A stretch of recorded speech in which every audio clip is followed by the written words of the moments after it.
Hello guys, good afternoon. Ako nga pala si Wilma. Welcome to Bautista Family Farm. Today's video guys ay magluluto ako ng aking favorite at favorite din guys ng aking hubby, ang smooth and creamy leche flan. So, ipapakita ko sa inyo guys kung paano magluto ng creamy and tasty leche flan. So, ito ang aking ingredients guys. 4 na ingredients lang ito. Very simple at very easy. Ito guys yung llanera na may brown sugar. Mamaya i-melt ko yan. At 10 itlog, vanilla, and condense. 1 cup condense. Ayan. At saka 1 cup na evap. Ayan. Ito guys yung condense. Ito yung evap at ito yung vanilla extract. Ayan, 4 ingredients lang guys. At ito ang aking mini burner at ito yung cute na steamer. Di ba? Ang cute. Ayan. Isang layer lang yan guys for family. First guys ay tunawin muna natin ang ating sugar dito sa burner. Tignan nyo guys, itong napaka-cute na aking burner. Ayan. Dunk portable. I-melt natin yan guys hanggang sa maging brown. Be careful lang guys pag pag masyadong lakasan ng apoy para maiwasan ang masunog. Magiging caramel yan guys. Caramel. Iwasan din nating haluin kasi magiging yan, magbubbles pag hinalo.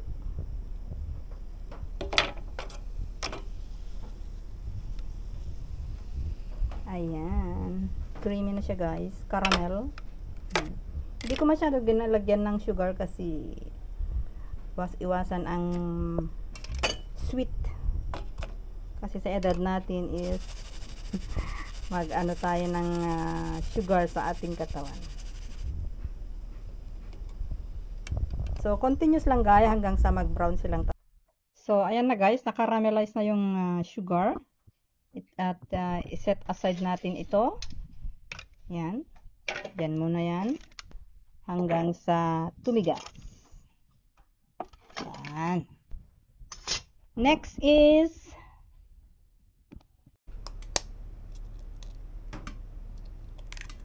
isa-isahin nating bitakin guys. At yung yellow lang ang kukunin natin.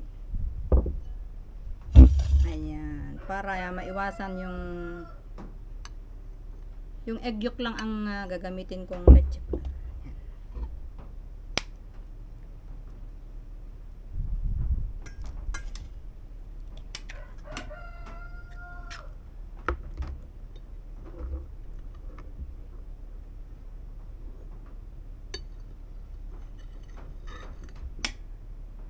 So, ito na siya guys. Ito na yung 10 na egg yolk. At saka ito yung white niya. So, ito guys, hindi ito masasayang kasi ito ilalagay ko yan sa toast bread. Pwedeng yan. Ito lang ang gagamitin ko, yellow egg. So, i-add na natin yung evap. Ay, ibasagin muna natin yung itlog. Yan. Ang pag-mix guys ay dahan-dahan lang. Iwasan natin na magka-bubbles. Ayan yung evap. 1 cup evap. 1 cup condense. Diba? Very creamy ito guys. Ang paggawa ng leche flan guys ay depende sa ating paghahalo. Kasi pag hinalo natin ang leche flan ay kung minsan nagbabubbles. So yan yung pagluto na itong leche flan ay magkakaroon ng butas-butas. So, ganyan lang guys ang paghalo. Slowly. Slowly guys. Yung iwasan natin na magkabubble. Yan, vanilla extract.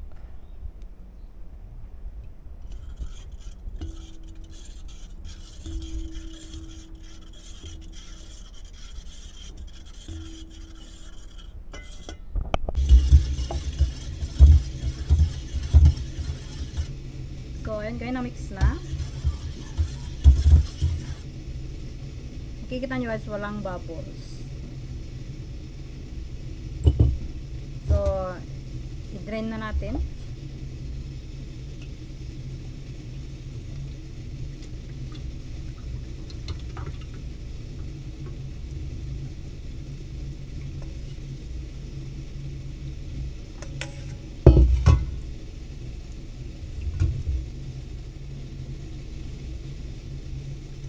Two to 3 times.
Kuberan natin ng aluminum foil guys para yung tubig ng steamer ay hindi pupunta sa loob.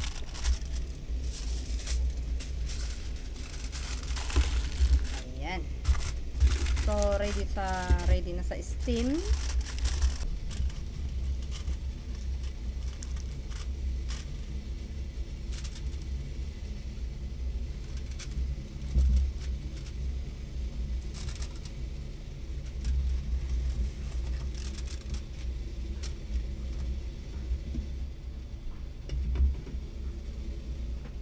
So, ito guys ay steam natin ng 30 to 35 minutes sa medium fire. So, habang hinihintay natin ito guys, ay gusto kong pasalamatan ang aking mga subscribers, viewers. Maraming salamat sa inyo guys sa inyong panonood palagi sa aking mga videos. At aasahan nyo ang aking suporta din sa inyong lahat. Maraming salamat and good luck everyone. So, ayan na guys, na-boil na yan ng 35 to 40 minutes. So, check na natin. Wow, ang bango. Oh. Para alam natin guys na luto na siya, tusukin natin ng posporo or toothpick. Ayan, pag malinis na yan guys, yan ay luto na. So, ito ay luto na guys. So, ihanguin na natin.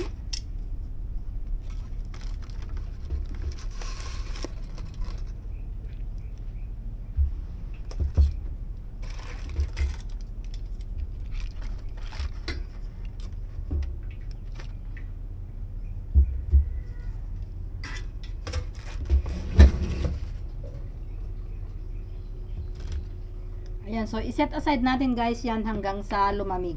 At after na lumamig yan guys, kung gusto nating ilagay sa refrigerator, make sure yan ay malamig bago natin ipasok sa loob. So, i-open muna natin.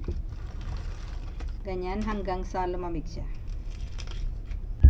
So, ayan na guys, ay atin nang tikman ang aking pinakamasarap na leche pan. Ayan.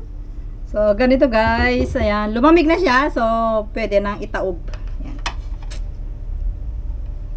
Oink! Wow! So, yummy. Yummy! Diba?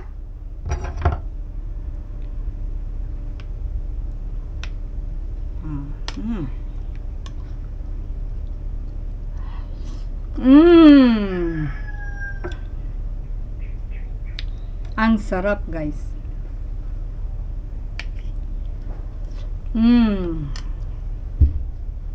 Very nice. Alam nyo guys, ito ang pinaka-paborito kong dessert after pagkatapos ng kumain, gustong kumain ng ganito. Pero ngayon ko lang naharap magluto. Napakasarap niya guys. Sarap merienda pa ito. So that's all for today guys. Thank you for watching. At sana tuloy-tuloy ang inyong pagsuporta sa aking vlog. Maraming salamat at asahan nyo guys ang aking suporta. Thank you.